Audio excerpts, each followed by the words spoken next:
guys, welcome back to another video. In today's video I'm going to be talking about sleep for weight loss, okay, or actually how sleep can affect your weight loss. That's probably a better way of putting it. So what I'm going to go through is I'm going to go through 5 key things that happen when you're sleep deprived in terms of your weight loss. Okay, so number 1, poor sleep can increase your ghrelin and reduce your leptin. So leptin is the hormone that your body releases to tell you that it's had enough to eat. Ghrelin is a hormone that your body releases to tell you that actually you need to eat some more. So what happens when you are sleep deprived, so probably have anything less than 7 hours of sleep, and sometimes you can have 7 hours of sleep but actually it can be bad sleep, disrupted sleep. So that then takes you probably back more to being more sleep deprived. What that does is that automatically upregulates your ghrelin and downregulates your leptin because you're tired, you haven't got as much energy, so your body is saying, right, okay, I'm tired, I need more energy, let's get some more food in. So that's number 1. How fun is that? So number 2, poor sleep also inhibits the front part of your brain which is responsible for decision making. Oh yes.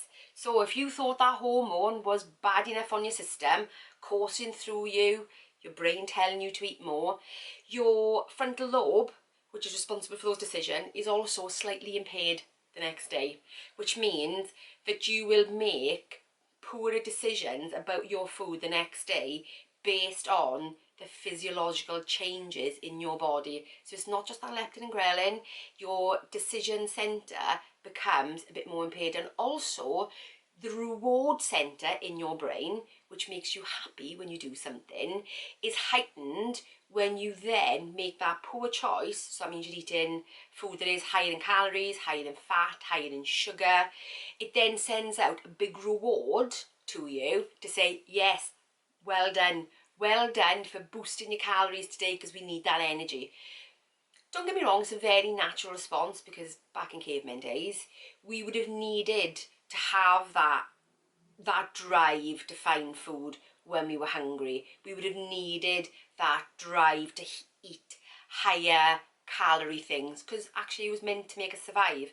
But when we're on a weight loss journey and our poor sleep is caused by too much pressure at work or too many things going on, or because we've not been that organised that week, when that's the kind of pressure that we face these days, not the tiger we're running from, then it's not that helpful for us, you know?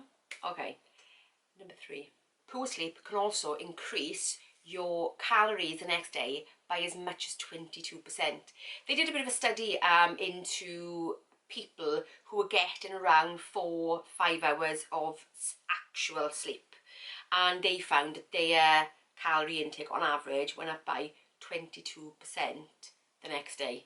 Now sometimes you might think you're getting 6 hours, 7 hours of sleep, but actually when you boil it all down, you may be not getting as much sleep as you need, because for instance, in order to get say perhaps 7.5 hours sleep, you need almost like an 8-hour sleeping window, because we do wake up through the night even if we don't remember it. Number 4, also the next day, because you're sleep deprived, because you have less energy, because you're not really up to what you would normally want to do, you actually move less, you fidget less, you may work not as hard in the gym as you would normally do, your walk might be slower that day because your body is saying, I've not got enough energy, so let's slow things down a bit. So naturally, your responses the next day will be much lower than you would be after a good night's sleep.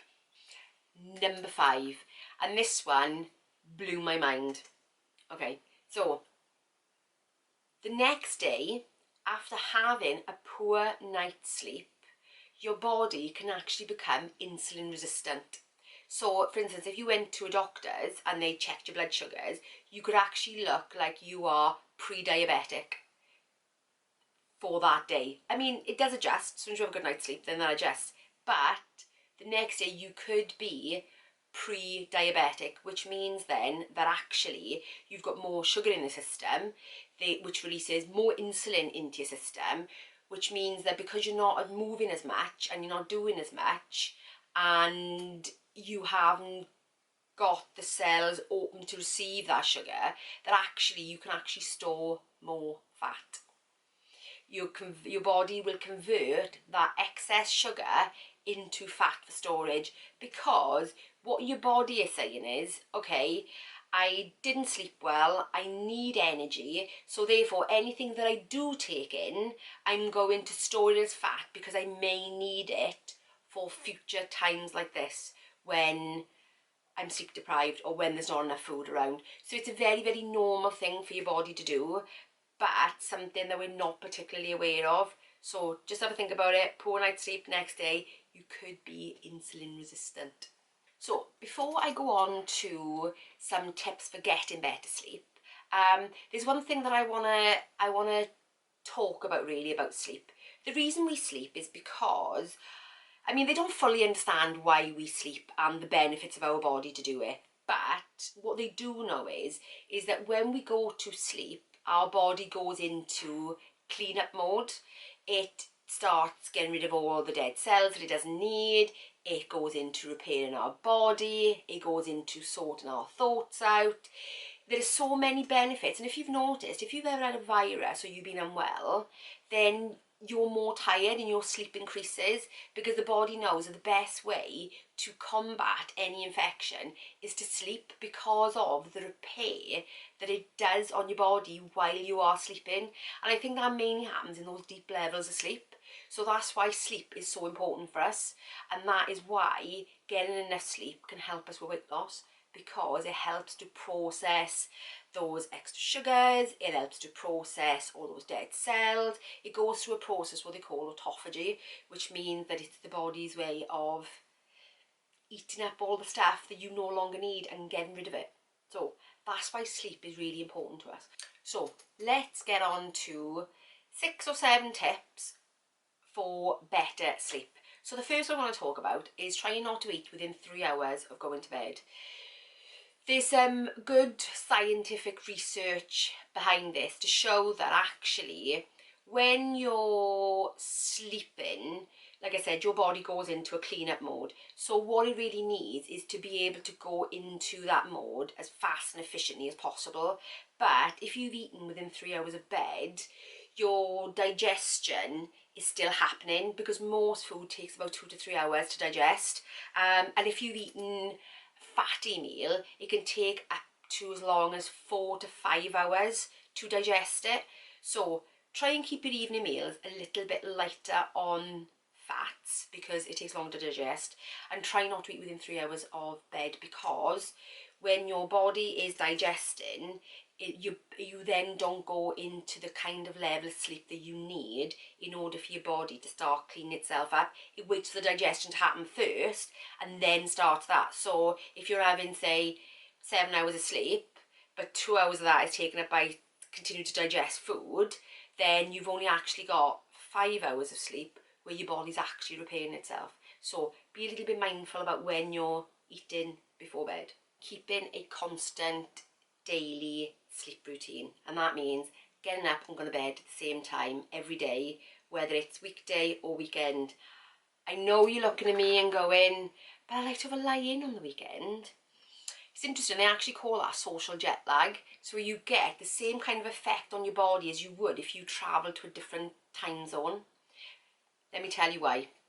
So getting up at the same time in the morning is really important, because we need to start our internal clock off at the same time every day, because getting up in the morning and getting the daylight means that it triggers a hormone release and triggers our clock to let us know within 12 to 14 hours from that point we need to go back to bed, we need to start getting tired. Okay, so that is the importance of being up in the morning. A little bit more difficult if you're a shift worker, I appreciate that. And I would urge you to do your own, because there is some really good research out there for shift workers, of which I'm not going to be covering today. But getting up in the morning, getting that sunlight is what actually helps us to be tireder later in the evening. Okay. In the night, this is also incredibly fascinating.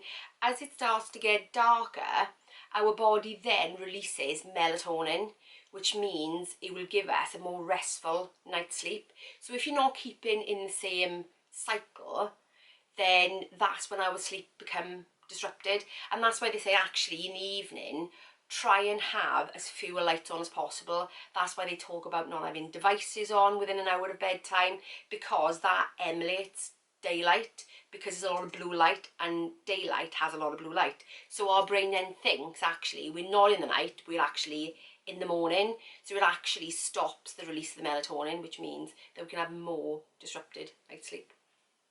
Fascinating. You know, because actually our brains were designed at a time where mobile phones and TV didn't exist. So we've got to kind of be mindful of how our biology actually works, I think. Keep your bedroom cool. Now, I know we all like to snuggle up in the night and be really nice and warm and cosy, but actually, for a good night's sleep, our body temperature actually needs to drop. So what they recommend is a room temperature of around 18 degrees. I know that might be a bit cool for some people, but when you're underneath a quilt, that's all good. But the air temperature around us needs to be around about 18 degrees in order for our body temperature to drop enough for us to get a restful night's sleep. Next tip is to reduce your stress. Now, I of all people know how much a stressful environment actually impacts on my sleep. I think for me it's probably one of the biggest things. So something that I'm working on at the moment is a really good nighttime routine. Finding a really good wind down routine where you can decompress, where you can let go of the day, where you can actually go to bed feeling a lot calmer. Now for me that is evening journaling, that is starting to help. Also nighttime meditations.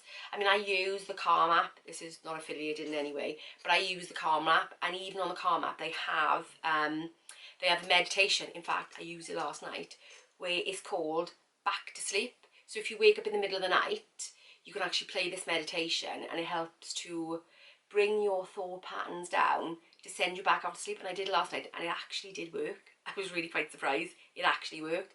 So it's finding some good nighttime routines and strategies to help you wind down from the day. You know, whether, you know, if you're intending on being asleep by 10 o'clock, perhaps you start your wind down routine at 9 o'clock or 9:30, so that by the time you get to 10, you're fully decompressed. Okay. The next and final tip, actually, is to be mindful of your caffeine. Okay, I'm a decaf person anyway. I've been drinking decaf for many years because I am quite sensitive to caffeine, so I will get palpitations, and you know, if you give me too much caffeine, you could be scraping me off the ceiling because I'm kind of up here. But I appreciate that not everybody feels sensitive to coffee. So coffee is one of those things that you have to kind of experiment with yourself, but they do know that having coffee after about midday will stay in your system for about 12 hours, and obviously caffeine is a stimulant, and it would not necessarily prevent you from falling off to sleep, but it may stop you from staying asleep. So be mindful of your caffeine and experiment. If you know that you can have your last cup of coffee at 3 o'clock in the afternoon and still sleep well, then great. But if you're a big coffee drinker and you're not sleeping well either, maybe consider bringing that back into the day, or maybe switching to decaf, because I know even my husband won't drink, and he's not sensitive to caffeine in any way at all, but I know that he won't drink caffeine after he's had his evening meal. If he wants coffee, he will drink a decaf, for that reason, because it can disturb his sleep. I never forget one time, he was in work and somebody said, "Oh, have you seen these chocolate covered coffee beans?" And he was like, "Oh no, I've not seen them." And so he enjoys coffee, he enjoys chocolate, he enjoys chocolate and coffee together. So at about lunchtime, he ate a couple of these chocolate covered coffee beans. 3 o'clock in the morning, he was still awake. And he's not sensitive to caffeine at all. Didn't give him the jitters or anything, but 3 o'clock in the morning, he was still awake. So that is quite an extreme way of showing how caffeine does affect your sleep. So I would urge you to experiment with caffeine just to see where it sits best for your body. Because for some people, you could be fine drinking it up till 3 o'clock in the afternoon, but they do reckon they're probably not past 3 o'clock, even if you're not particularly sensitive to it, because it will impact on your sleep, whether you kind of realise it or not, but all personal choice. Anyway, guys, those are my tips that I found for understanding how sleep affects our weight loss, and a couple of things you can do to try and remedy it. Because I suffer from poor sleep myself, this I think is going to be a bit of a trial that I'm going to do and that I'll share with you on the channel. So I am deep diving even further into some remedies for rectifying sleep, and also keeping a good track on how that affects my weight loss. So I think I'm going to turn this into a little bit of a series. I'm not sure yet whether I will just do an update on, say, my weekly weigh-in, or whether I might just turn into a standalone series on its own, because I think that, you know, it's quite a big topic, so it may warrant its own little mini series. But look out for that, because that is going to be coming, I think, quite soon, because I'm working on it currently. So anyway, guys, that's it for this video. So if you enjoyed it, give me a thumbs up, and if you're new around here, consider subscribing and hit the notification bell, because I do like to throw in impromptu videos, and actually my sleep series may end up being on a night that I don't normally upload. So hit the notification bell so you'll be notified, and yeah, that's it. Bye, guys.